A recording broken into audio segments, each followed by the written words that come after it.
चलो जी शुरू करते हैं। अपने एडजेक्टिव चैप्टर के अंदर अपन मिसलिनियस वाले पार्ट को देख रहे थे। लास्ट अपन ने देखा था गुड वर्सेस वेल का, है ना।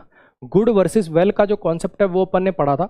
अब अपन इन तीन सेंटेंसेस के थ्रू समझने की कोशिश करेंगे बैड वर्सेस इल को। ठीक है, आ जाइए। जैसे गुड वर्सेस वेल का बताया ना, ऐसी बैड वर्सेस इल का बताता हूँ, समझने की कोशिश करना।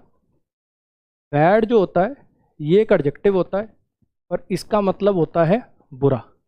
मान लीजिए मैं लिखूं बैड बिहेवियर, बुरा बिहेवियर, बैड एटीट्यूड, बुरा एटीट्यूड, हाँ कि ना।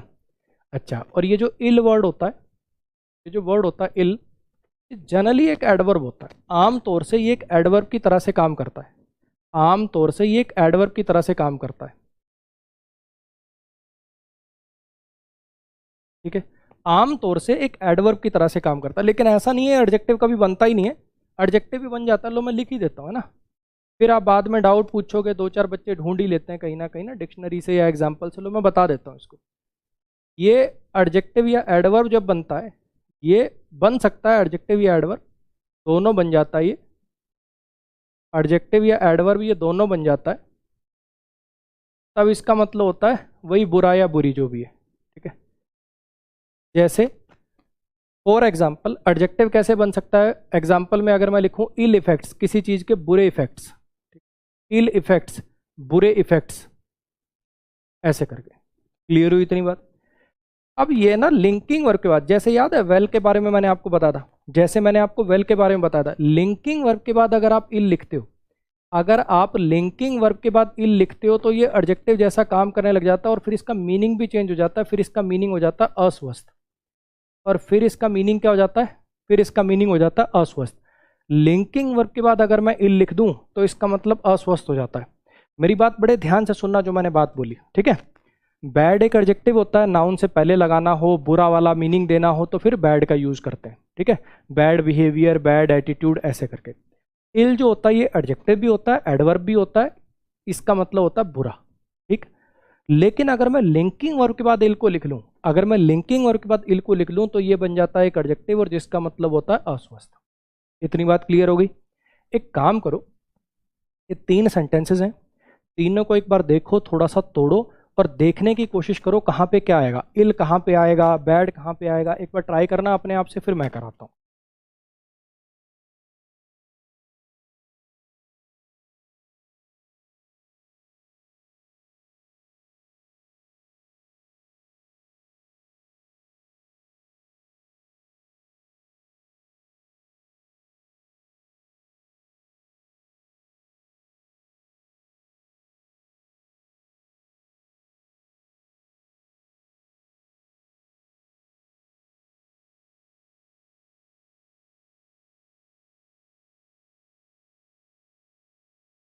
खाली मत बैठो भाई, ट्राई करो। खाली मत बैठो, खुद से करने का जो मजा है यार वो अलग ही है, वो अलग है भाई। ट्राई करो।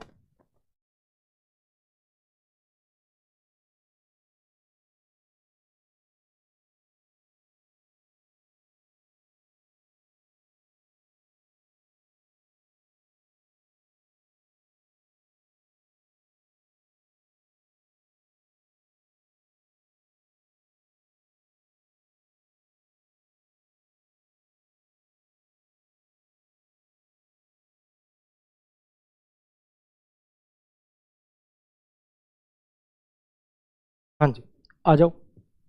You should stay away from bad mannered boys, तुम्हें दूर रहना चाहिए बुरी आदतों वाले लड़कों से, ये इसका मतलब है। यू सब्जेक्ट हो गया, शुड आपका हेल्पिंग वर्ब हो गया, स्टे क्या हो गया, मेन वर्ब हो गया। ठीक, अब आप स्टे अवे को दोनों को फ्रेजल वर्ब भी मान सकते हो। कुछ याद आ रहा है? फ्रेजल वर्ब लुक आफ्टर माने देखभाल करना, लुक एट किसी को घूर के देखना, लुक इनटू इन्वेस्टिगेट करना। कुछ याद आ रही हैं बातें? आप स्टे अवे को पूरे को फ्रेजल वर्ब भी मान सकते हो, नहीं तो आप स्टे को मेन वर्ब लिख के और इसको अवे को एडवर्ब और प्लेस भी लिख सकते हो, दोनों में से जैसे आपको ठीक लगे। ठीक है, यू शुड स्टे अवे, तुम्हें दूर रहना चाहिए। किससे दूर रहना चाहिए? फ्रॉम प्रीपोजिशन है, किन से? इन लड़कों से। ये क्या बन गया? प्रीपोजिशन का ऑब्जेक्ट बन गया। ठीक है, कैसे लड़के हैं ये मैनर्ड जो है ये पास्ट पार्टिसिपल है, एडजेक्टिव है। ये मैनर्ड शब्द एडजेक्टिव की तरह से काम कर रहा है, पास्ट पार्टिसिपल है, ये V3 से बना हुआ एडजेक्टिव है। हाँ कि ना। अब यहाँ पे जो वर्ड लिखना है, मुझे बताओ एडजेक्टिव चाहिए था कि एडवर्ब चाहिए था? तुम्हें दूर रहना चाहिए बुरी आदतों वाले लड़कों से। ये बुरी ने आदतों को क्वालिफाई करना था, इनको क्वालिफाई करना था, मैनर्ड को क्वालिफाई करना था, और ये एडजेक्टिव है। एडजेक्टिव को क्वालिफाई करने के लिए तो एडवर्ब चाहिए था, बैड तो एडजेक्टिव बनता नहीं, तो फिर यहाँ पे क्या लिख लेना चाहिए हमें, यहाँ पे हमें लिख लेना चाहिए था इल, जो कि एडवर्ब के जैसा यहाँ पर काम कर देगा। क्लियर हुआ? इस पे आ जाइए। यू सब्जेक्ट है, शुड हेल्पिंग वर्ब है, ये लुक आफ्टर फ्रेजल वर्ब बनेगा, ये लुक आफ्टर पूरा का पूरा फ्रेजल वर्ब बनेगा, जिसका मतलब होता है देखभाल करना। किसकी देखभाल करनी चाहिए? पेरेंट्स की, तो ये क्या बन गया? ऑब्जेक्ट बन गया। ठीक है, तुम्हें देखभाल करनी चाहिए तुम्हारे बीमार पेरेंट्स की, तुम्हें देखभाल करनी चाहिए तुम्हारे बीमार पेरेंट्स की। बीमार कहना था कि बुरे कहना था? ऐसी बात नहीं, इल एडजेक्टिव नहीं बन सकता, बैड एडजेक्टिव होता है, इल भी एडजेक्टिव बन जाता है, लेकिन फिर उसका मतलब क्या हो जाता है? उसका मतलब बुरा होता है। क्या कोई ऐसा कभी मीनिंग देगा तुम्हें तुम्हें तुम्हें देखभाल करनी चाहिए अपने बुरे पेरेंट्स की? क्या ये मीनिंग देना था यहाँ पे? क्या मीनिंग देना था? मीनिंग देना था बीमार पेरेंट्स की। अब दिक्कत ये, इल का मतलब बीमार होता है, इल का मतलब बीमार होता है, लेकिन सिर्फ तब जब वो लिंकिंग वर्ब के बाद आए। हाँ कि ना, जैसे कि नीचे वाले सेंटेंस में आ रहा है, अगर आप लिंकिंग वर्ब के बाद इल लिख दोगे, आई एम इल ऐसे लिख दोगे, आई एम इल अगर आप ऐसे लिख दोगे तब ये एडजेक्टिव हो जाएगा, तब ये नो एरर हो जाएगा, तब कोई दिक्कत नहीं है।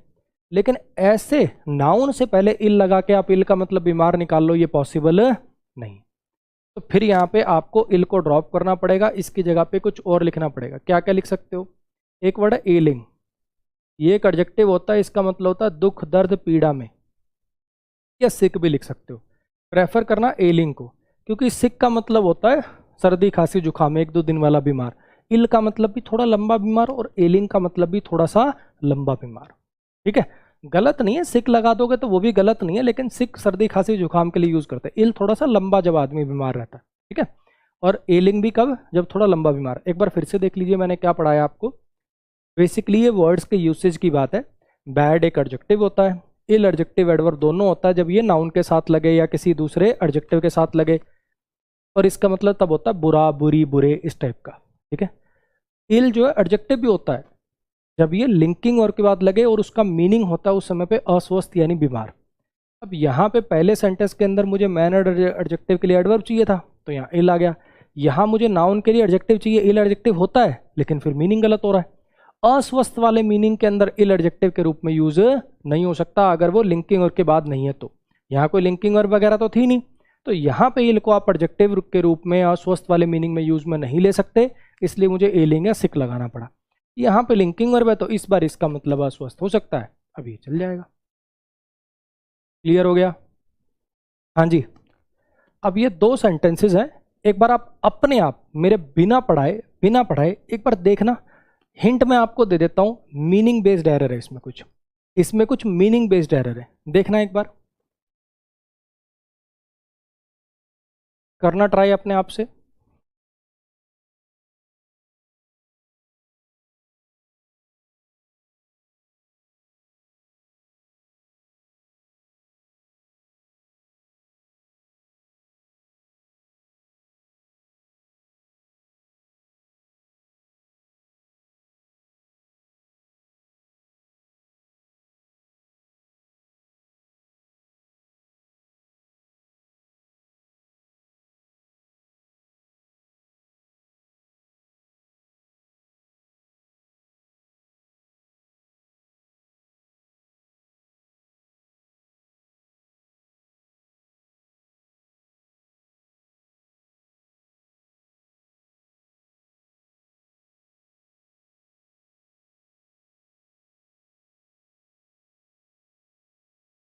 हाँ भाई, क्या समझ आया?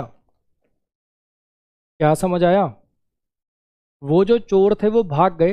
अटमोस्ट का मतलब क्या होता है? अटमोस्ट का मतलब होता है ग्रेटेस्ट। ठीक है, अटमोस्ट अर्जेंसी है भाई, अटमोस्ट अर्जेंसी वाली बात है ये। मैक्सिमम इसका मतलब होता है मैं अपनी अटमोस्ट ट्राई करूंगा, यानी मैं अपनी मैक्सिमम ट्राई करूंगा, इसका मतलब होता है मैक्सिमम। एक वर्ड होता है आउटर मोस्ट, आउटर मोस्ट का मतलब क्या होता है? सबसे बाहर वाला। तो आपको क्या लगता है यहाँ पे अटमोस्ट वर्ड का यूज होना चाहिए था कि आउटर मोस्ट का यूज होना चाहिए था? आ रही है मेरी बात समझ में? रोहन के पास बहुत ही एक्सटेंसिबल नॉलेज है। एक्सटेंसिबल मतलब जिसे एक्सटेंड किया जा सके, जिसको खींचा जा सके। एक्सटेंसिव का मतलब होता है वास्ट, बहुत डिटेल्ड। तो आपको यहाँ पे एक्सटेंसिबल वर्ड का यूज़ करना चाहिए था कि एक्सटेंसिव का यूज़ करना चाहिए था। अब मुझे थोड़ा बताओ, ये आपको क्या लगता है, इनको एडजेक्टिव कैरियर कहूँ कि वोकैब कैरियर कहूँ? इनको एडजेक्टिव कैरियर कहूँ कि वोकैब कैरियर कहूँ? बताओ आपकी नज़र में इन एरर्स को मैं क्या एडजेक्टिव चैप्टर के एरर बोलूँ कि वोकैब के एरर बोलूँ? कायदे से वोकैब के सवाल है, ठीक है। लेकिन ऐसे कुछ एडजेक्टिव में देखने को मिलते हैं आपको, जब प्रैक्टिस के लिए जो मॉक वॉक मिलेगा उसमें प्रीवियस ईयर कुछ क्वेश्चन डाले हैं मैंने ऐसे, वहाँ भी यही चीज़ आप नोटिस करोगे। फिर आप कहोगे सर ये क्या बात हुई, एडजेक्टिव का कौन सा कॉन्सेप्ट लग रहा है इसमें? तो इसलिए पहले बता रहा हूँ कि एडजेक्टिव में कई बार ऐसे टाइप की बातें भी पूछ लेता है। बेसिकली वोकैब बेस्ड बात कर ली कि एक्सटेंसिव भी एडजेक्टिव है, एक्सटेंसिबल भी एडजेक्टिव है, दोनों के मीनिंग अलग अलग हैं, भैया कौन सा लगेगा? तो काइंड मतलब सीधी सीधी बात है कि मीनिंग बेस्ड बात है, वोकैब बेस्ड बात है। नेक्स्ट बात जाइए। अब कुछ ऐसे एडजेक्टिव हमें पढ़ने जिनकी पोजीशन से उनका मीनिंग चेंज हो जाता है।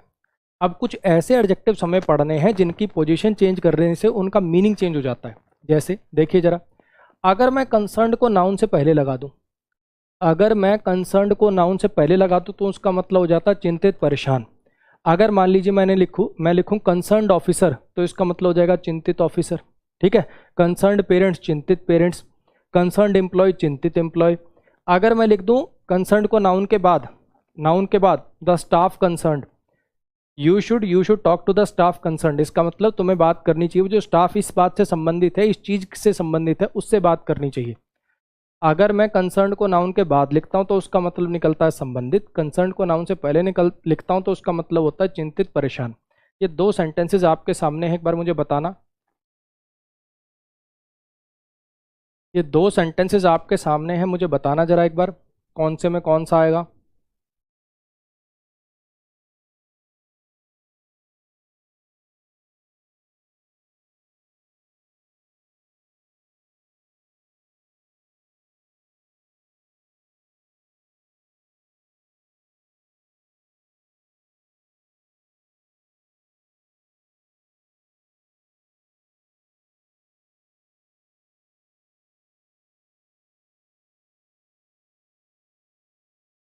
मैं टाइपिंग एरर रह गया, नो आएगा यहाँ पे, एक टाइपिंग एरर रह गया, नो होगा यहाँ पे।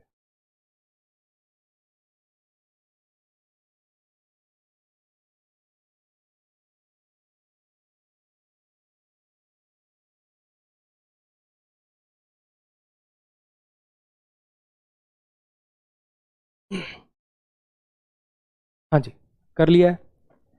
The parents concerned of the child met the principal, the parents concerned of the child met the principal. अब मुझे बताओ जरा यहाँ पे क्या मीनिंग देना था, संबंधित पेरेंट्स कि चिंतित पेरेंट्स? प्रिंसिपल से मिलने पेरेंट्स कब जाते हैं? जब वो चिंतित होते हैं, परेशान होते हैं बच्चे की परफॉर्मेंस को लेके। तो यहाँ पे ये जो कंसर्न्ड है इसका मतलब निकलना चाहिए था चिंतित परेशान, तो इसको पेरेंट्स से पहले लिखना चाहिए था। मुझे इस बारे में कुछ नहीं पता। आप मान लो किसी ऑफिस में काम करते हो, एक बंदा आया, वो आपके पास कोई और डिपार्टमेंट का काम लेके आ गया, भैया मुझे इस बारे में नहीं पता, मुझे इस बारे में कुछ नहीं पता, तुम जाके इससे संबंधित ऑफिसर से मिल लो, मेरा इससे कोई लेना देना नहीं है। संबंधित वाला मीनिंग देना है, ऐसा तो कहेगा नहीं मुझे इस बारे में कुछ नहीं पता, तो जाके परेशान ऑफिसर से मिल ले। तो यहाँ पे जो कंसर्न्ड है ये जाएगा ऑफिसर के बाद लास्ट में। अब आपको चाहिए ऑफिसर कंसर्न्ड लास्ट में, अकेला कंसर्न छूटा हुआ चाहे कितना भी अजीब लगे वही ग्रामेटिकली सही है, ठीक है। और एक छोटी सी चीज़ और, जब आप न्यूज़पेपर वगैरह पढ़ते हो, मैंने बहुत बार कहा कि रीडिंग के समय पे ये सब चीज़ें मत देखा करो, नाउन प्रोनाउन एडजेक्टिव ये वो। ये कंसर्न्ड वाला एरर आपको न्यूज़पेपर में, नॉवल में, सब कंसर्न्ड बाद में बहुत रेयर लिखा मिलेगा आपको, सब पहले ही लिखते हैं। लेकिन अपने एग्जाम्स में जो कॉम्पिटिटिव एग्जाम्स होते हैं उनके अंदर आती प्योरेस्ट ग्रामर।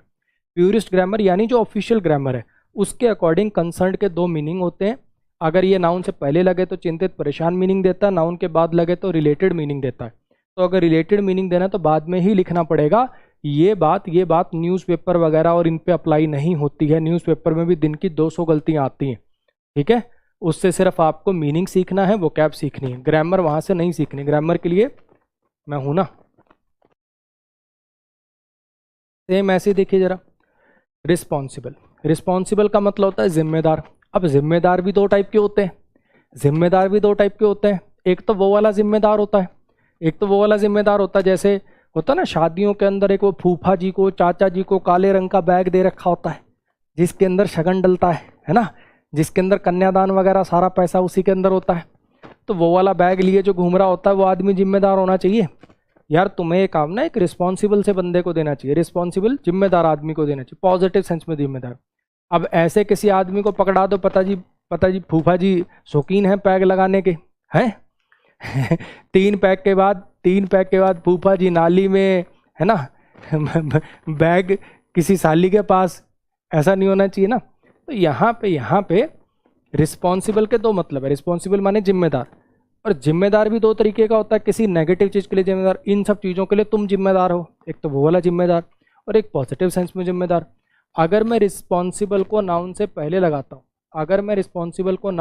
लगाता हूँ, तो इसका मतलब होता है पॉजिटिव सेंस में, तब ये यूज होता है पॉजिटिव। रिस्पॉन्सिबल को नाउन से पहले लगाओगे तो पॉजिटिव सेंस, और रिस्पॉन्सिबल को नाउन के बाद लगाओगे तो ये नेगेटिव सेंस देगा।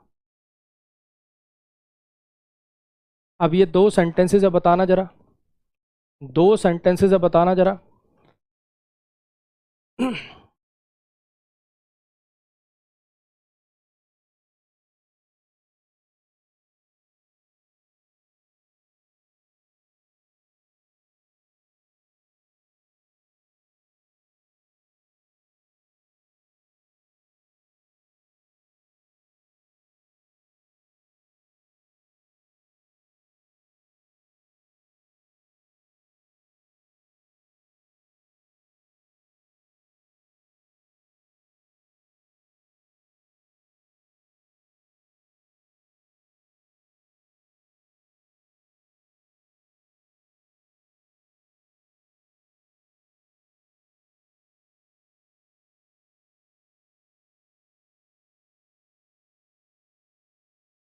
हाँ जी, कोर्ट को पनिश करना चाहिए सबके सब जिम्मेदार आदमियों को, पॉजिटिव सेंस के जिम्मेदार आदमियों को पनिश करना चाहिए कि नेगेटिव वालों को?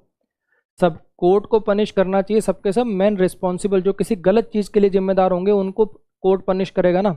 हर किसी को ट्राई करना चाहिए कि रिस्पॉन्सिबल आदमी बनने का। तो पॉजिटिव सेंस में जिम्मेदार कि नेगेटिव सेंस में जिम्मेदार? क्लियर होगी इतनी बात? ऐसे इसको देखो जरा, इन्वॉल्व को अगर नाउन से पहले लगाते हो तो इसका मतलब होता है कॉम्प्लिकेटेड, जटिल। अगर इन्वॉल्व को नाउन से पहले लगा दो तो उसका मतलब होता है कॉम्प्लिकेटेड, जटिल। और इन्वॉल्व को अगर नाउन से बाद में लगा दोगे तो इसका मतलब होता है किसी चीज़ से संबंधित। ठीक है, दो सेंटेंसेस हैं, करो ट्राई जरा। इसको मैं थोड़ा सा और आपके लिए क्लियर कर देता हूँ,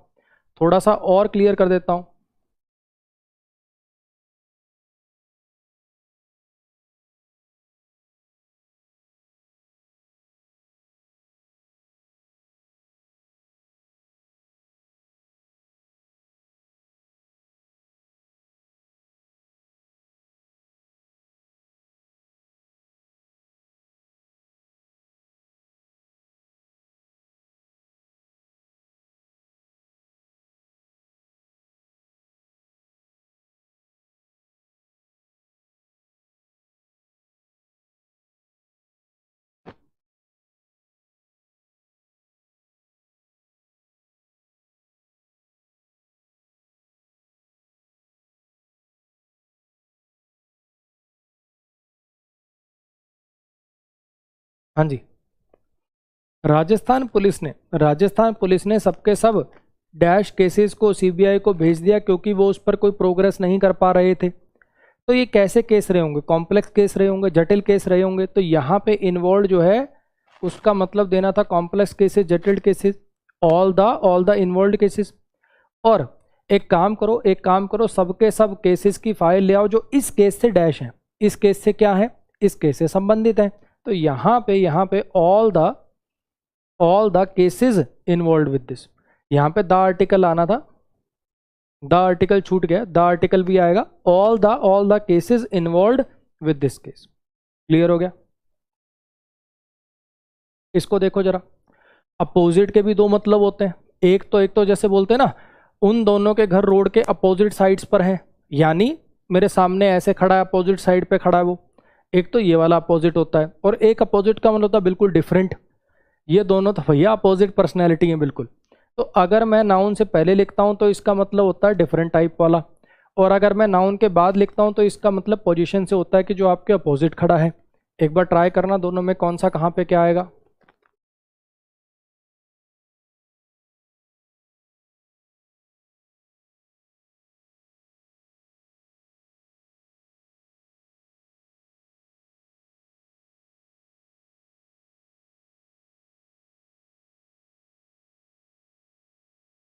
भाई वो एक साथ काम नहीं कर सकते, वो इकट्ठे मिलजुल के काम नहीं कर सकते, क्योंकि ये बिल्कुल डिफरेंट तरीके के लोग हैं, ये बिल्कुल ही अलग तरीके के लोग हैं।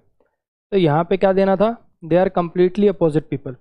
एक काम करना, बोला भाई वो डिफरेंट आदमी को बुलाना कि जो तेरे अपोजिट खड़ा उसको बुला दे। तो यहाँ पे अपोजिट कहाँ जाना था, क्लियर हो गया जी। नेक्स्ट पे जाइए। ये बहुत ही अच्छा कॉन्सेप्ट है, ये जो कॉन्सेप्ट अभी मैं आपको पढ़ाने वाला हूँ आगे, बहुत ही अच्छा कॉन्सेप्ट है। ठीक है, ट्राई करते हैं। होता पता क्या है, होता पता क्या है, ये वाले के लिए ना, ये वाले के लिए एक सिंपल रूल रट्टा चलता है। ठीक है, किसी का नाम ऐसे लेना ठीक नहीं है, लेकिन जनरली इसको ऐसे रटा दिया जाता है। जनरली जो है इसको ऐसे रटा दिया जाता है। कहाँ लिखूँ इसका रूल, एक बार साइड पर यहीं कहीं लिख देता हूँ। इसको रूल रट्टे से ऐसे पढ़ाया जाता है कि कभी भी आपको ये स्ट्रक्चर नज़र आए, एडजेक्टिव नज़र आए, फिर साथ में नाउन नज़र आए, और फिर उसके बाद अगर प्रीपोजिशन नज़र आ जाए। ठीक है, एडजेक्टिव नज़र आए, नाउन नज़र आए, फिर प्रीपोजिशन नज़र आए, तो इस एडजेक्टिव को उठाकर, इस एडजेक्टिव को उठाकर नाउन के बाद कर दिया करो।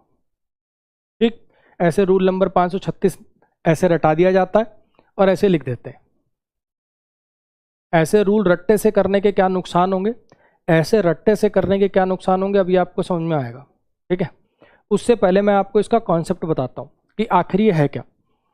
अभी एक दिन पहले ही अपन ने इनफ का एक कॉन्सेप्ट पढ़ा था, अगर आपको याद हो तो। She is old enough, he is rich enough, he is wise enough, he is smart enough. Enough आगे क्यों आ रहा था, क्योंकि सर इनफ के लिए आगे कोई ना कोई इन्फिनेटिव है, आगे कोई ना कोई इन्फिनेटिव है जिसका इनफ से लेना देना है, इसलिए उसको उसके साथ लिखना पड़ता है। कुछ बातें याद आ रही हैं। He is old enough to travel alone to Delhi, he is rich enough to buy this car, he is smart enough to solve these questions.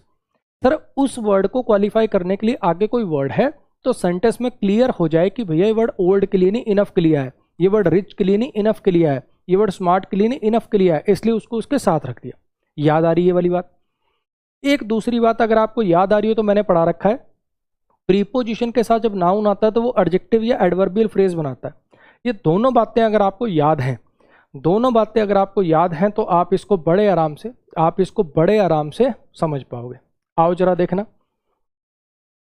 Solomon क्या हो गया, सब्जेक्ट हो गया, वॉज लिंकिंग वर्ब हो गया, फेमस एडजेक्टिव हो गया, king noun हो गया जो सब्जेक्ट कॉम्प्लीमेंट है। ठीक है, सोलोमन एक फेमस राजा था। अगर ये सेंटेंस इतना ही होता, अगर ये सेंटेंस इतना ही होता तो ये नो एरर होता। सोलोमन एक फेमस राजा था, ये नो एरर हो जाता। लेकिन अब आगे देखो क्या लिखा हुआ है, फ्रॉम प्रीपोजिशन है, जस्टिस इस प्रीपोजिशन का ऑब्जेक्ट है, हिज पॉजेसिव एडजेक्टिव है। ठीक है, सोलोमन एक फेमस राजा था उसके न्याय के लिए। अगर आप देख पा रहे हो प्रीपोजिशन प्लस में नाउन आया, तो अगर मैं आपसे पूछूं ये जो प्रीपोजिशन प्लस में नाउन से एक फ्रेज क्रिएट हुआ, ये जो प्रीपोजिशन प्लस में नाउन से एक फ्रेज क्रिएट हुआ है, किसके लिए हुआ, फेमस के लिए कि किंग के लिए? एक बार अपने आप से सोचना। सोलोमन एक फेमस राजा था न्याय के लिए, वो राजा था न्याय के लिए कि फेमस था न्याय के लिए? He was king for justice की famous for justice? King for his justice की famous for his justice? Solomon एक राजा था जो फेमस था अपने न्याय के लिए, ये कहना है। तो ये जो आपने फ्रेज लिखा ये आया है फेमस के लिए, जो एडजेक्टिव के लिए आया यानी वो एडवर्बियल फ्रेज है, हाँ के ना, ये एडवर्बियल फ्रेज है जो कि फेमस के लिए आया है।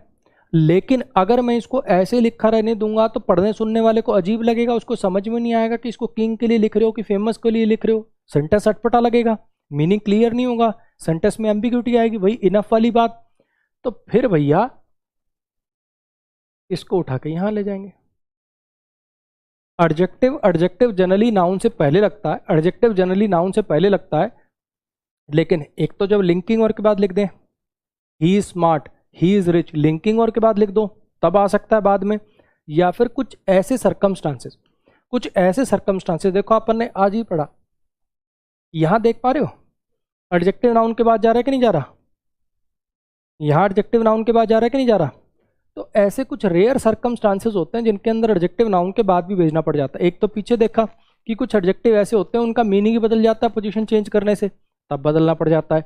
एक ये वाला केस है, एक बार मैं इसको दोबारा बताता हूँ आपको, फिर ये अगले दोनों आप अपने आप करोगे, ठीक है।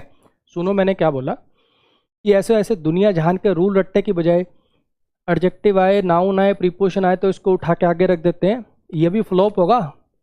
अभी 3 मिनट के बाद इस रूल की धज्जियां उड़ जाएंगी, तो रट्टे से मत करो, समझ के कर लो कि क्या लगा रहे हो, क्यों लगा रहे हो, इसको आगे क्यों लेके आ रहे हो। बिल्कुल वही इनफ वाला कॉन्सेप्ट है। मैंने क्या कहा, अगर ये सेंटेंस इतना ही हो, Solomon was a famous king, Solomon एक फेमस राजा था, सही हो जाता। लेकिन जब मैंने लिख दिया उसके न्याय के लिए, तो ये फॉर हिज जस्टिस किंग के लिए नहीं, फेमस के लिए आया है। और अगर मैं इसकी पोजीशन ऐसी रखूंगा फेमस को किंग के उधर और इसके इधर, तो पता नहीं चलेगा पढ़ने वाले को, उसको एम्बिग्यूअस लगेगा, स्टेटमेंट अटपटी लगेगी। तो उसका इलाज है फेमस को उठाकर मैं इसके पास ले आऊँ, ताकि पढ़ने सुनने वाले को बिल्कुल क्रिस्टल क्लियर हो जाए कि फेमस के लिए आया है। फिर ये सेंटेंस क्या हो जाएगा, Solomon was a king famous for his justice. Clear होगी इतनी बात। अब ये नीचे वाले दोनों अपने आप करके दिखाओ एक बार।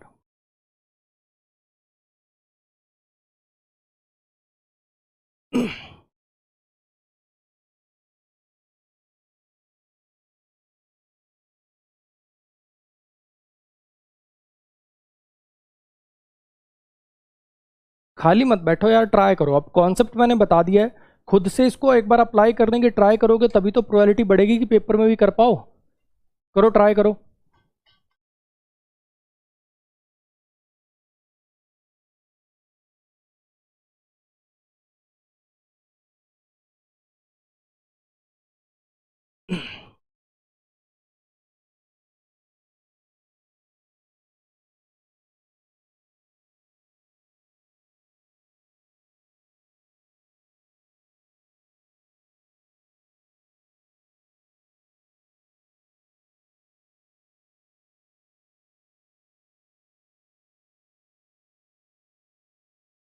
हाँ जी, क्लियर हुआ। Mr Sharma is an honest man in his dealings.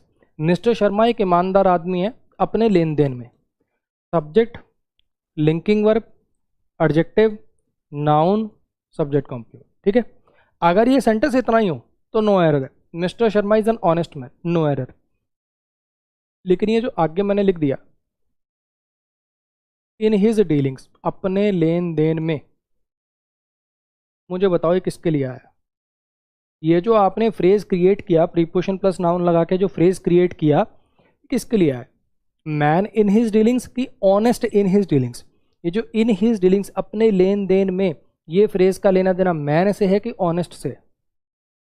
Obviously honest से, कि मिस्टर शर्मा ऑनेस्ट है अपने लेन देन में। मिस्टर शर्मा एक आदमी जो ऑनेस्ट है अपने लेन देन में, तो यहाँ पे इस फ्रेज का लेना देना ऑनेस्ट से था। ऐसे ही रखोगे तो सेंटेंस में एम्बिग्यूटी आएगी, पढ़ने सुनने वाले को समझ नहीं आएगा। इसलिए इस ऑनेस्ट को उठा के अपने को कहाँ रखना पड़ेगा, यहाँ ले जाना पड़ेगा। बोलो जी, समझ में आया। एन कट के ऑब्वियसली अब ए भी हो जाएगा, क्योंकि अब ऑनेस्ट यहाँ से हट चुका है। और ये जो था ये एक एडवर्बियल फ्रेज था, एडवर्बियल फ्रेज था जो किसके लिए आया था, ऑनेस्ट के लिए आया था। सेम ऐसे इस सेंटेंस के अंदर है, डिट्टो सेम इसके अंदर है। ही सब्जेक्ट हो गया, इज लिंकिंग वर्ब हो गया, प्लेयर नाउन हो गया जो सब्जेक्ट कॉम्प्लीमेंट है, कॉन्फिडेंट एडजेक्टिव है, ऑफ प्रीपोजिशन है, सक्सेस इस प्रीपोजिशन का ऑब्जेक्ट है, हिज पॉजेसिव एडजेक्टिव है। वो एक प्लेयर है जो कॉन्फिडेंट है अपनी सक्सेस को लेकर। Of his success, player of his success की कॉन्फिडेंट ऑफ हिज सक्सेस। हाँ जी, जैसे आपने कुछ प्रीपोजिशन, फिक्स प्रीपोजिशन, अभी प्रीपोजिशन चैप्टर अपना हुआ नहीं लेकिन कुछ तो जिंदगी में सुन रखी होंगी। इंसिस्ट ऑन समथिंग, किसी चीज पर इंसिस्ट करना, fond of something, confident of something, succeed in something, किसी चीज में सफल होना, सुन रखी होंगी। ये तो कॉन्फिडेंट के साथ क्या आता है, ऑफ आता है, उससे पता चला। नहीं तो वैसे मीनिंग से देख लो, प्लेयर ऑफ हिज सक्सेस, अपनी सक्सेस का प्लेयर, कि अपनी सक्सेस को लेके कॉन्फिडेंट। तो इस फ्रेज का लेना देना कॉन्फिडेंट से है। तो अगर इस फ्रेज का लेना देना कॉन्फिडेंट से है, एडजेक्टिव से है, तो ये क्या बना, एक एडवर्बियल फ्रेज बना। और एडवर्बियल फ्रेज अगर जिसके लिए आया तो उसको उसके साथ ले जाना पड़ेगा। यानी यहाँ पे ये जो है इसको उठ के कहाँ आना पड़ेगा, देयर के बाद यहाँ आना पड़ेगा। बोलो जी, क्लियर हो गया। अब ये 3 सेंटेंसेस हो रहे हैं, 3 सेंटेंसेस हो रहे हैं, इनको और करके दिखाना जरा एक बार, करो ट्राई।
हाँ जी, आ रही है बात समझ में। अब यहाँ पे अगर हम रूल रट्टे से चलते, अगर हम चीज़ों को रट के गए होते, अगर हम चीज़ों को रट के गए होते, तो देखो, he bought a costly car from Delhi. अब रूल रट्टा क्या कहता है, adjective plus noun plus preposition का स्ट्रक्चर नजर आए तो एडजेक्टिव को आगे लिख देते हैं। कर दो इसमें, करो ना। He bought a car costly from Delhi लिख लो। क्या वो चीज़ यहाँ अप्लाई होगी? अगर आप जिंदगी में चाहते हो ना आपको एक्सेप्शन याद ना करनी पड़े, तो सिंपली ये समझ लिया करो वो रूल बना क्यों है। अगर आपके दिमाग में ये क्लियर है ना कि वो रूल बना क्यों है, तो अपने आप समझ में आ जाएगा वो रूल अप्लाई कब नहीं होगा। तो भैया समझने की कोशिश करो, फ्रॉम दिल्ली का कॉस्टली से कोई लेना देना भी है? वो एडजेक्टिव को उठा के आगे कब रखते हैं, जब यहाँ पे एक ऐसा फ्रेज लिखा हो जो उस एडजेक्टिव के लिए हो, उसका उससे लेना देना नहीं है। तो एडवर्बियल फ्रेज ऑफ प्लेस है जो बॉट वर्ब के लिए आया है, और वर्ब के फ्रेज वर्ब के साथ लिखने जरूरी नहीं होते, वो सेंटेंस के एंड में पट के जा सकते हैं। वो आपको मैं एडवर्ब चैप्टर में पढ़ाऊंगा। मेरी बात आ रही है समझ में? ये जो फ्रेज आपने यहाँ पर लिखा है इसका लेना देना कॉस्टली से है ही नहीं भाई, इसका कॉस्टली से कोई रिलेशन नहीं है, इसलिए ये सेंटेंस नो एरर है। सेम ऐसे इस सेंटेंस को देखो, फेरोशियस माने होता है खूंखार, दे सब्जेक्ट होता है, किल्ड वर्ब है। उन्होंने उस फेरोशियस, वो जो खूंखार लायन था, वो जो शेर था, उसको एक भाले के साथ मार दिया। कैसे मारा उसको? उसको एक भाले से मार दिया। अब यहाँ पे वही preposition plus noun plus sorry adjective plus noun plus preposition आ गई, रख दो ना फेरोशियस को आगे, कर दो, ऐसा कर दो, they killed a lion ferocious with a spear. बोलो भैया, इस विद अ स्पीयर का लाइन से इनसे कोई लेना देना है ही नहीं। ये with a spear adverb manner है किल्ड वर्ब के लिए। कैसे मारा? कैसे मारा? एक भाले से मारा। ये जो है ये एक एडवर्बियल फ्रेज ऑफ मैनर है किल्ड वर्ब के लिए, इसका फेरोशियस से लाइन से किसी से कोई लेना देना है ही नहीं, इसलिए ये सेंटेंस भी नो एरर है। बोलो भाई, ऐसे ही इस सेंटेंस को देखो, ऐसे ही इस सेंटेंस को देखो, please call the sitting boy behind you. एक काम करो, प्लीज बुला दो यार, प्लीज आपका इंटरजेक्शन हो जाएगा। कॉल मेन वर्ब हो गई जिसका अंडरस्टूड सब्जेक्ट क्या है? यू है, इंपेरेटिव है ना ये। इसका जो सब्जेक्ट है जो अंडरस्टूड है वो कौन है? यू है। अच्छा, किसको बुला दो? लड़के को। कौन से लड़के को? जो बैठा है। कहाँ बैठा है? Behind you. ये प्रीपोजिशन है और ये इस प्रीपोजिशन का ऑब्जेक्ट है। अब देखो जरा, बिहाइंड यू का बॉय से लेना देना, बॉय बिहाइंड यू की sitting behind you? Please call the boy sitting behind you. Please उस लड़के को बुला दो जो तुम्हारे पीछे बैठा है।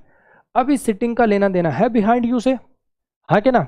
तो इसका मतलब इस बार ये जो सिटिंग प्रेजेंट पार्टिसिपल आपने बना रखा है ये उठ के जाएगा यहाँ पर। ये सिटिंग प्रेजेंट पार्टिसिपल है, एडजेक्टिव की तरह से काम कर रहा है, कोई वर्ब नहीं है यहाँ पे। बोलो जी, समझ में आया? आप चाहो तो ऐसा भी लिख सकते हो, please call the boy who is sitting behind you, ऐसा भी कर सकते हो। और डायरेक्टली प्रेजेंट पार्टिसिपल भी लिख सकते हैं, वो हमने पहले पढ़ा हुआ है ना, प्रोनाउन चैप्टर में पढ़ी थी ये बातें। चलो जी, बहुत बढ़िया। अब आपको समझ में आ गया होगा कि ऐसे रट के काम नहीं चलेगा कि अच्छा नाउन प्लस ये आए तो ये लगा लेना, ये आए तो ये लगा लेना, है ना। अच्छा कॉन्सेप्ट था, काफ़ी अच्छा कॉन्सेप्ट कहूँगा मैं इसको। ठीक है, 2 मिनट का ब्रेक है, जिसको वॉशरूम वगैरह जाना जाइए, फिर वापसी आके शुरू करते हैं।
चलो जी, आ जाइए, करें शुरू।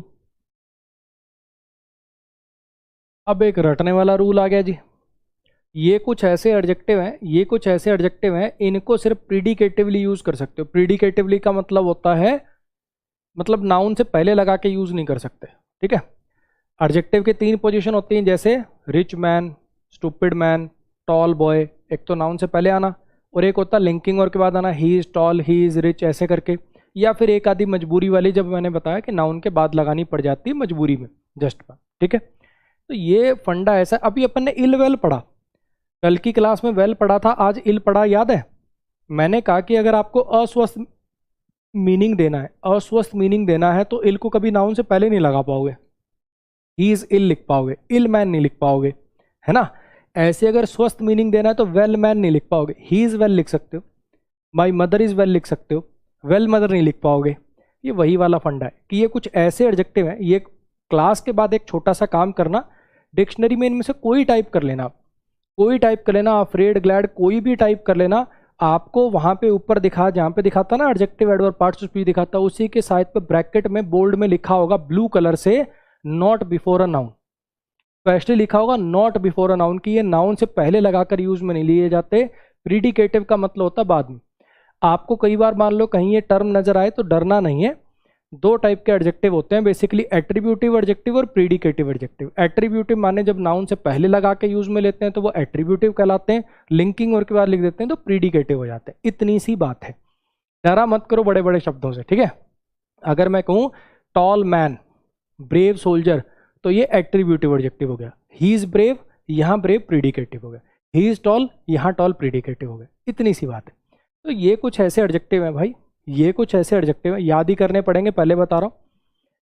इल माने बीमार होना, वेल माने स्वस्थ होना, अफ्रेड माने डरा हुआ, ग्लैड माने खुश, अवोक माने उठा हुआ, स्लीप माने सोया हुआ, अशेम्ड माने शर्मिंदा, अफ्लोट माने तैरता हुआ, अब्लेज माने जिसमें आग लगी हो, अलाइक मतलब किसी के जैसा, अलाई माने जिंदा, अलोन माने अकेला। फोंड का फंडा थोड़ा अलग है, फोंड का भी बताऊंगा दोबारा, मेरी बात समझना फिर से एक बार। देखो मैं कहना क्या चाहता हूँ, एरर क्या आएगा, अफ्रेड मैन नहीं लिख सकते आप, अफ्रेड बॉय नहीं लिख सकते, the boy is afraid, the man is afraid, ये कह सकते हो। ग्लैड मैन नहीं लिख सकते, he is glad, the man is glad, ये कह सकते हो। अवोक मैन नहीं लिख सकते, the man is अवोक, he is अवोक, she is अवोक, ऐसे लिख सकते हो। अस्लीप नहीं लिख सकते, मतलब अस्लीप मैन नहीं लिख पाओगे, ही इज अस्लीप ऐसे लिख सकते हो, द मैन इज अस्लीप ऐसे लिख सकते हो। यानी लिंकिंग वर्ब के बाद एडजेक्टिव के रूप में इनको लिखा जा सकता है, नाउन से पहले इनको एडजेक्टिव बना के नहीं लिख पाओगे। अशेम्ड मैन नहीं लिख सकते, the man is ashamed, he is ashamed, she is ashamed. Afloat माने तैरता, अफ्लोट मैन नहीं लिख पाओगे। The man is afloat, the boat is afloat, मतलब बोट तैर रही है, बोट पानी के ऊपर आ गई। अब्लेज जिसमें आग लगी, अब्लेज हाउस नहीं लिख पाओगे, the house is ablaze, house में आग लगी हुई है। अलाइक, दे आर अलाइक, वो एक जैसे हैं। अलाइक मैन नहीं लिख पाओगे, दे आर अलाइक का मतलब हो जाएगा वो एक जैसे हैं। अलाइव मैन नहीं लिख पाओगे, he is alive, the man is alive, she is alive, he is alive, ऐसे लिख सकते हो। अलोन, अलोन मैन नहीं, he is alone, she is alone, ऐसे करके लिखना पड़ेगा। लोनली लिख सकते हो, लोनली मैन लिख सकते हो, वो काम अलोन के साथ नहीं हो पाता, इसलिए कह रहा हूँ याद ही करने की चीज़ें। फॉन्ट पे अभी लौट के आएंगे दोबारा, एक बार आप उससे पहले 3 सेंटेंसेस पढ़ो। जो मैंने आपको कॉन्सेप्ट बताया है ये 3 सेंटेंसेस पे लगाओ, फिर फॉन्ट पे वापस आते हैं। करो ट्राई।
खाली मत बैठो यार, ट्राई करो, ट्राई करो भाई।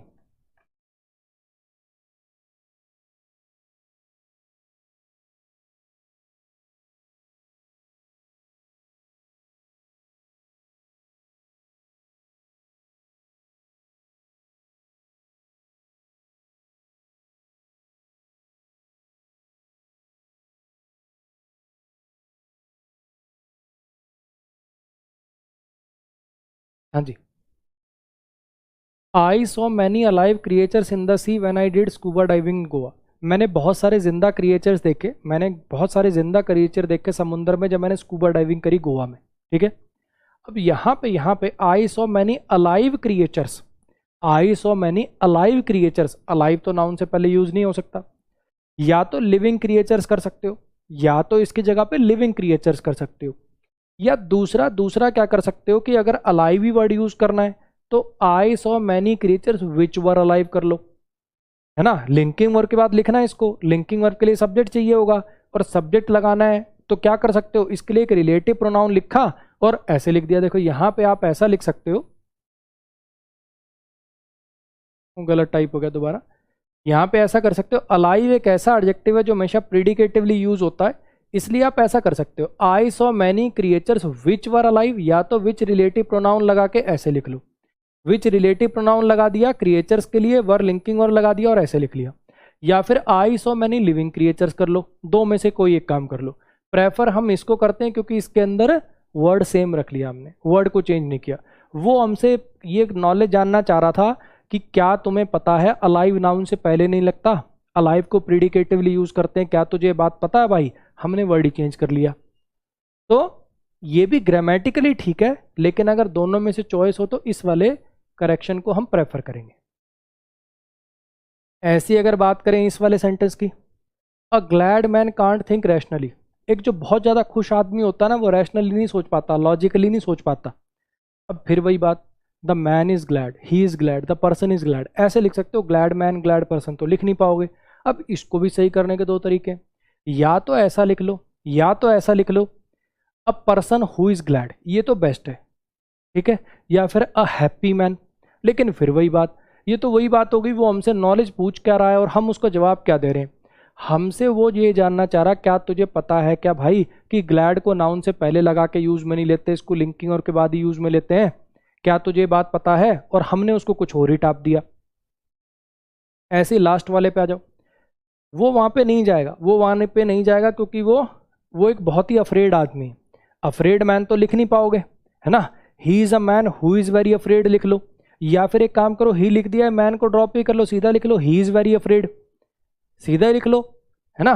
तो इनको सही करने के क्या तरीके हैं, बेस्ट तरीके क्या हैं, यहाँ पे आप अलाइव क्रिएचर्स ना लिख के आई सो ऐसा कर लो,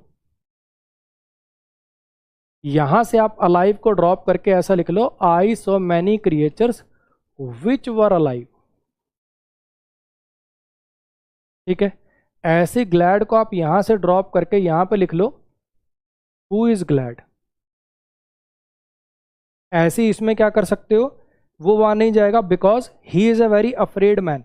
या तो क्या लिखो, इसको दो तरीके से ठीक कर सकते हो। एक तो सिंपल सा तरीका, या तो मैन को उड़ा दो, सीधा लिख दो ही इज वेरी अफ्रेड, या तो एक काम करो ए और मैन दोनों को उड़ा दो, सीधा लिख दो ही इज वेरी अफ्रेड। लेकिन अगर आप मैन नाउन को रखना चाहते हो, अगर आप इस बात को बताना चाहते हो सकता है कोई लड़का ही हो सकता है कोई 10 साल का लड़का हो, उसके लिए आप मैन वर्ड ना यूज करना चाहते हो या कंफ्यूजन ना क्रिएट करना चाहते हो, तो फिर उस केस में आप इसकी जगह पे सेकंड ऑप्शन आपके पास क्या हो सकता है, आप ऐसा लिख दो he is a man who is very afraid, ऐसा लिख सकते हो, ठीक है। या तो सीधा लिख दो ही इज वेरी अफ्रेड, या फिर अगर मैन वर्ड को लिखना तो he is a man who is very afraid, ऐसे करके भी आप लिख सकते हो। क्लियर हो गया। अब आ जाओ जरा इस फॉन्ट वर्ड की बात पे। अब मैंने आपको पढ़ाया कि ये जो वर्ड्स होते हैं ये कभी नाउन से पहले नहीं लगते, ठीक है। हमेशा आप ऐसे लिखोगे he is ill, they are well, ऐसे he is afraid, I am glad, कभी glad man, glad afraid man ऐसे नहीं लिखोगे। फॉन्ट वर्ड जो है, अब मैंने तो आपको पढ़ाया कि यहाँ पे लिंकिंग और के बाद ही आएगा फॉन्ट। आपने मान लो इसको डिक्शनरी में टाइप कर लिया, वहां पे आपको पॉइंट नंबर 3 या 4 में स्पेशली ब्रैकेट डाल के लिख रखा होगा ओनली बिफोर अ नाउन। मैं पढ़ा रहा हूँ नॉट बिफोर अ नाउन, और वहां पे लिखा होगा ओनली बिफोर अ नाउन। तो एक्चुअली फॉन्ट के दो मतलब होते हैं, दो यूज होते हैं, ध्यान से देखो। एक तो ये वाला है, आपको कोई चीज पसंद होना, he is fond of old romantic songs, ठीक है, he is fond of old songs, ऐसा कर लो। तो मैंने जो आपको बात बोली ना कि लिंकिंग वर्ब के बाद आएगा, मैं ये वाले यूज की बात करना चाहता हूँ। इस वाले मीनिंग में जब पसंद होना वाला मीनिंग होता है तब ये लिंकिंग वर्ब के बाद आता है। और एक और मीनिंग होता है फॉन्ट का अफेक्शनेट वाला, वो कैसे होता है, his mother gave him an affectionate look, उसकी माँ ने उसे एक बड़ी प्यार भरी look the. His mother gave him a fond look, fond look का यहाँ पे मतलब निकलेगा अफेक्शनेट, उसकी माँ ने उसे एक फॉन्ड लुक दी। यहाँ पे लुक नाउन है, ध्यान रखना, ये ऐसे टूटेगा। हिज आपका पजेसिव एडजेक्टिव बनेगा, मदर सब्जेक्ट बनेगा, गेव वर्ब बनेगा, ये इनडायरेक्ट ऑब्जेक्ट बनेगा, ये डायरेक्ट ऑब्जेक्ट बनेगा, लुक यहाँ पे नजर नाउन है, और ये फॉन्ड एडजेक्टिव बनेगा। और यहाँ पे इसका मतलब निकलेगा अफेक्शनेट, प्यार भरी। यहाँ पे इसका मतलब है अफेक्शनेट, प्यार भरी। उसकी माँ ने उसे एक प्यार भरी नज़र से देखा। और यहाँ पे इस फॉन्ट का मतलब होता है कोई चीज़ आपको पसंद होना, कोई चीज़ आपको पसंद होना। तो अगर फॉन्ट का मतलब पसंद होना होता तब तो वो लिंकिंग और के बाद ही लिख के दिया जाता है। अगर फॉन्ट का मतलब पसंद होना होता तब तो सिर्फ वो लिंकिंग और के बाद ही लगा के यूज़ में ले सकते हो। लेकिन अगर फॉन्ट का मतलब अफेक्शनेट होता है तब ये ऐसे यूज़ होता है। क्लियर होगी इतनी बात? हाँ जी बोलो जी, क्लियर हुआ? तो ये बात मैंने इसलिए बताई कि मैंने यहाँ पे ये पढ़ाया कि फॉन्ट जो है वो लिंकिंग और के बाद आता है। कभी तुमने ये सेंटेंस देख लिया तो इसलिए मैंने बता दिया फॉन्ट के दो अलग अलग मीनिंग है और दोनों केस में इसकी पोजीशन अलग अलग होती है। नेक्स्ट पर जाइए, आज के या कह लो एडजेक्टिव चैप्टर के लास्ट कॉन्सेप्ट पर आ जाओ। एडजेक्टिव चैप्टर के लास्ट कॉन्सेप्ट पर आ जाओ, ठीक है। ये 6 सेंटेंसेज हैं आपके सामने, मेरे बिना पढ़ाए बिना बताए मैं आपको एक कॉन्सेप्ट बता रहा हूँ। मुझे पूरी उम्मीद है कि ये सारे आप अपने आप ही कर दोगे, फिर मैं कराऊंगा, ठीक है। कॉन्सेप्ट भाई ऐसा है कि ये जो एस लगा के प्लूरल करते हो ये नाउन का होता है, ठीक है। जैसे boy boys, chair chairs, table tables, हाँ कि ना। एस लगा के जो आप प्लूरल करते हो वो एक नाउन का करते हो। लेकिन कभी मान लो आपने एक नाउन को दूसरे नाउन के लिए एडजेक्टिव के रूप में यूज में ले रखा है, होता वो अपने आप में नाउन है, लेकिन आपने उसको दूसरे नाउन के लिए एडजेक्टिव के रूप में यूज में ले लिया, तो फिर उसका प्लूरल नहीं हो पाएगा, क्योंकि वो एडजेक्टिव का काम कर रहा है। जैसे आईज सर्जरी नहीं बोलेंगे, दोनों आंखों की सर्जरी हो चाहे आपकी, लेकिन आईज सर्जरी नहीं बोलेंगे, आई सर्जरी बोलेंगे। क्यों? जब आप लिखोगे आंखों की सर्जरी तो आईज सर्जरी वर्ड यूज नहीं होगा, क्योंकि सर्जरी नाउन है और यहाँ पे आपने क्या लिखा, उसको एडजेक्टिव के रूप में यूज में ले लिया, eye surgery, brain surgery, lung surgery, हाँ कि ना। तो आपने इस वर्ड को, भले ही ये नाउन होता है, भले ही अपने आप में नाउन होता है, लेकिन यहाँ इस वाक्य में या इस फ्रेज में आपने इसको एक एडजेक्टिव के रूप में यूज में लिया है। यहाँ पे ये नाउन वाला एक्शन नहीं कर रहा, यहाँ पे ये एडजेक्टिव वाला एक्शन कर रहा है। तो यहाँ से ये एस ड्रॉप हो जाएगा, क्योंकि एडजेक्टिव के एस लगाकर प्लूरल नहीं होते। ठीक है, यही सेम कॉन्सेप्ट है, 6 के 6 सेंटेंसेस में कर दीजिए, फिर आपकी छुट्टी हो जाएगी। करके दिखाओ।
खाली मत बैठो यार, ट्राई करो, देखो उसका अलग मजा है। मानो मेरी बात, खुद से कर लेने का एक मजा अलग ही है, बड़ा मोराल बूस्ट हो जाता। अरे बिना पढ़ाए समझ गया ये बात मैं अपने आप।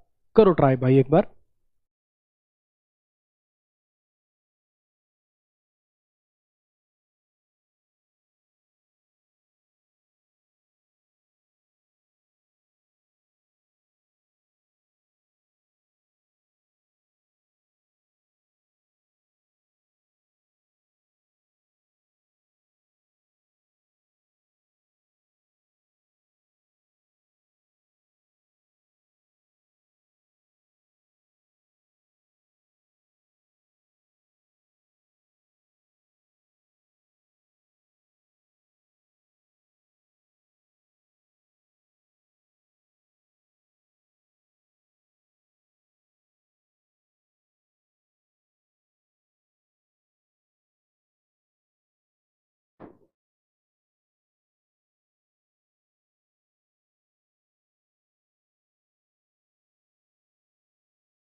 हाँ जी, कर लिया। जो फर्स्ट टू में डिफरेंस है वही इन दो में डिफरेंस है, वही इन दो में डिफरेंस है। ठीक है, अभी के लिए अगर मैं सीधा बताऊं तो यहाँ पे 500 रुपी एडजेक्टिव है, इसलिए इसका एस कटेगा। यहाँ पे नाउन है इसलिए नो एरर है, इसमें एस आएगा। यहाँ पे ये एडजेक्टिव है इसलिए एस कटेगा, यहाँ पे नाउन है इसलिए यहाँ पे एस ठीक है। यहाँ पे एडजेक्टिव है एस कटेगा, लेकिन यहाँ पे ये नाउन है, सॉरी ये रहा, यहाँ पे नाउन है, यहाँ ये ठीक है। ये कॉन्सेप्ट इतना सा था। तो मैंने एक बार क्या बोला, एक बार फिर से देखिए। ये कहना चाहता है मुझे एक 500 रुपये का नोट मिला रोड पर, मेरे को रोड पे एक 500 रुपये का नोट मिला। तो यहाँ पे आप देख पा रहे हो कि ये नोट शब्द एक नाउन है, और ये बता रहा है कैसा नोट मिला। 500 का नोट मिला, 100 का नोट मिला, 50 का नोट मिला, 20 का नोट मिला, हाँ कि ना। मुझे एक 500 रुपये का नोट मिला। तो ये जो आपने यहाँ पे ये जो फ्रेज क्रिएट किया है, ये यहाँ पर कोई नाउन नहीं एडजेक्टिव वाला काम करने लग गया, ये इसको क्वालिफाई करने लग गया, तो इसलिए इसका प्लूरल पॉसिबल नहीं है। इसको यहाँ पे एस को आपको ड्रॉप करना पड़ेगा। आई बात समझ? अब ये कह रहा है कि मुझे 500 रुपये चाहिए अपने स्कूल ट्रिप के लिए, हालांकि 500 में आजकल कोई स्कूल ट्रिप होती नहीं, लेकिन चलो पुराने ज़माने में लिखा गया मुझे 500 रुपये चाहिए स्कूल ट्रिप के लिए। अब यहाँ पे क्या रुपीज़ के बाद कोई नाउन है? नहीं, तो ये खुद ही नाउन की तरह से काम करा। आई नीड वट, मुझे क्या चाहिए, 500 रुपये चाहिए। या इसको ऐसे समझो, देखो फाउंड का मुझे मिले, मुझे मिले क्या मिले, मुझे नोट मिला। यहाँ फाउंड का ऑब्जेक्ट नोट, ये नाउन है यहाँ पे, और ये एडजेक्टिव है। लेकिन यहाँ नीड का ऑब्जेक्ट तो ये 500 रुपये है, यानी ये नाउन है। नाउन है तो प्लूरल, 500 प्लूरल है, प्लूरल है तो ऐसा आएगा, ये नो एरर। सेम बात यहाँ पे, she is a 6 year old girl, वो 6 साल उम्र में 6 साल की लड़की है। She is a 6 year old girl. अब ये गर्ल यहाँ पे नाउन लिखा हुआ है। अब ये जो फ्रेज आप क्रिएट कर रहे हो 6 साल का होना, ये जो फ्रेज है इसके लिए एडजेक्टिव की तरह से काम कर रहा है, और एडजेक्टिव का एस लगा के प्लूरल होता नहीं, यहाँ ड्रॉप होगा। लेकिन अगर मैं लिखूँ वो 6 साल की है, she is 6 year old, she is 6 years old, तो इस बार ये नाउन है, आगे कोई नाउन थोड़ी है इस बार, तो इस बार ये नो एरर है। वैसे तो ये वाला जो स्ट्रक्चर होता है ना, जब आप इसको एडजेक्टिव के रूप में यूज में लेते हो तो यहाँ पे हाइफन आना चाहिए 6 और ईयर के बीच में, ऐसे 6, यहाँ पे जब आप लिखोगे ना 6 ईयर तो हाइफन लगाते हैं बीच में। लेकिन वो पंचुएशन के अपने ऐसे कोई एरर वगैरह आते नहीं किसी कॉम्पिटिटिव एग्जाम में, तो चल जाएगा, कोई दिक्कत नहीं है। वैसे ग्रामर ये कहती है 500 रुपी, ऐसे हाइफन लगाओ यहाँ पे, ठीक है। ऐसे यहाँ पे 6 ईयर ओल्ड, यहाँ पे ऐसे हाइफन लगाओ, ठीक। लेकिन अपने चलता है। इस पे आ जाइए, इट वॉज ए 6 आवर, और इट, वो 6 घंटे लंबी जर्नी थी। ये जर्नी नाउन है, जर्नी नाउन है, तो इसका मतलब ये जो 6 घंटे लंबी आपने शब्द लिखा, ये एडजेक्टिव के रूप में काम में ले रहा है, तो यहाँ पे एस ड्रॉप हो जाएगा। लेकिन अगर मैं लिख दूँ हम दिल्ली से जयपुर चले गए 6 घंटे में, अब तो आगे कोई नाउन नहीं है, खुद ही नाउन है, तो ये नो एरर। बोलो भैया, समझ में आया? अब अगर समझ में आ गया तो थोड़ी सी एक और क्रिएटिव चीज़ करें, थोड़ी सी एक और क्रिएटिव चीज़ करें। जैसे यहाँ पे मैंने लिखा, जैसे मैंने यहाँ पे लिखा, I found a 500 rupee note, मुझे एक 500 रुपये का नोट मिला, ठीक है। कुछ बच्चों के माइंड में डाउट आया क्या, किसी के माइंड में डाउट आया कि ऐसा नहीं हो सकता सर 5 नोट मिले 100-100 रुपए के? ऐसा डाउट आया कि 5 नोट मिले 100-100 रुपए के? इसका एग्जैक्ट मतलब क्या है? मेरी बात कुछ आ रही है समझ में? तो मैं इसको दो तरीके से पूछ सकता हूँ आपसे। या तो मैं आपको कहूँ कि अगर आपको रोड पे 20 रुपए मिले तो कैसे लिखोगे, 5 नोट मिले 100-100 वाले तो कैसे लिखोगे। या तो ऐसे कर लो, या मैं लिख देता हूँ, आप मुझे बताना कि उस केस में क्या मिला, है ना। आप लिखोगे, उसमें टाइम लगाओगे, मैं एक काम करता हूँ, मैं लिखता हूँ, फिर आप मुझे बताना कि उस केस में क्या मिला है, ठीक है। अगर कोई लिखे,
बताना मुझे एक बार मुझे बताओ जरा, कौन से में कौन से, मतलब क्या मिला क्या आपको, ट्राई करो सोचने की कि इनमें क्या डिफरेंसेस हैं।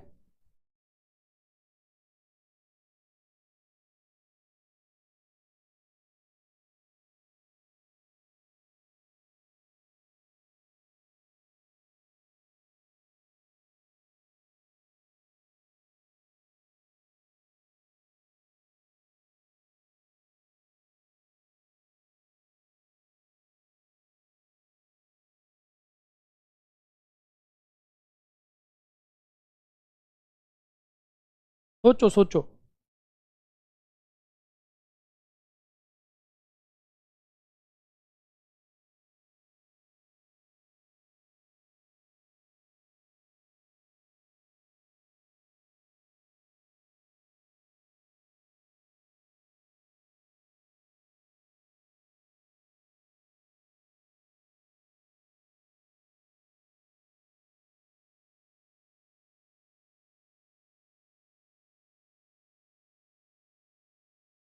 चलो मैं आपको ना बिल्कुल आसान तरीका बताता हूँ इसका, बिल्कुल आसान। जो फर्स्ट वाला जो लेटर होता है ना, ए आर्टिकल लिखा हो, 1 2 3 4 लिखा हो, कुछ भी लिखा हो, जो सबसे शुरुआत में लिखा जाएगा, ठीक है, वो माना जाएगा इस नाउन के लिए। ये चीज़ हमेशा ध्यान रखना। जो सबसे पहला है, जो सबसे पहला है वो माना जाएगा इस नाउन के लिए। यानी एक नोट है, एक नोट है, यानी एक नोट मिला है, एक नोट, नोट एक है, ठीक। और ये बीच वाला पूरा एडजेक्टिव की तरह से काम करेगा। कितने रुपए का नोट है? एक नोट है 500 वाला, एक नोट है 500 वाला, ठीक। इस बार देखो, इस बार ए वे आर्टिकल तो कुछ है नहीं, इस बार ये 5 है, यहाँ पे 5 माना जाएगा किसके लिए? नोट के लिए। यानी इस बार क्या है, 5 नोट मिले हैं, 5 नोट्स हैं, 5 नोट हैं, और कितने कितने रुपए वाले हैं? बीच वाला एडजेक्टिव की तरह से काम करेगा। 5 नोट हैं 100 रुपए वाले, ठीक है। इस बार ये जो पहला 5 है, 2 बार भी 5 5 लिख सकते हो, लेकिन अगर 2 5 लिख रहे हो तो पहला न्यूमरल में लिख लेते हैं, वो अच्छा स्ट्रक्चर माना जाता है। ये माना जाएगा इसके लिए। यानी इस बार भी 5 नोट्स मिले हैं, 5 नोट्स मिले हैं, और ये बीच वाला पूरा एडजेक्टिव बनेगा। यानी 500 वाले 5 नोट मिले हैं। लास्ट वाले में क्या लिख रखा है? इस बार तो कोई और नाउन तो है नहीं, कोई और नाउन तो है नहीं, इसका मतलब ये खुद ही नाउन है पूरा।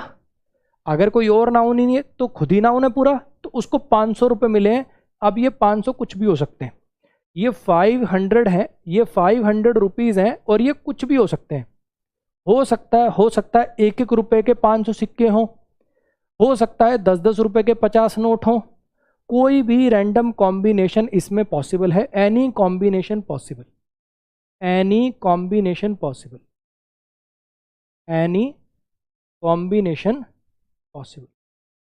इसमें सिर्फ इतना पता चल रहा है कि 500 रुपये मिले, वो 500 रुपये कुछ भी हो सकते हैं, कैसे भी बने हो सकते हैं वो 500 रुपये। 100 से बने हो सकते हैं, 50 से बने हो सकते हैं, कैसे भी बने हो सकते हैं, ठीक है जी। चलो, तो ये थी अपनी एडजेक्टिव चैप्टर की लास्ट क्लास, ठीक है। आप अपने चैप्टर वाइज वाले फोल्डर के अंदर जाएंगे, वहाँ पे आपको एडजेक्टिव का मॉक नज़र आएगा, उसको अपना लगाइए, ठीक है। उसकी मॉक टेस्ट डिस्कशन की वीडियो भी जल्दी डल जाएगी।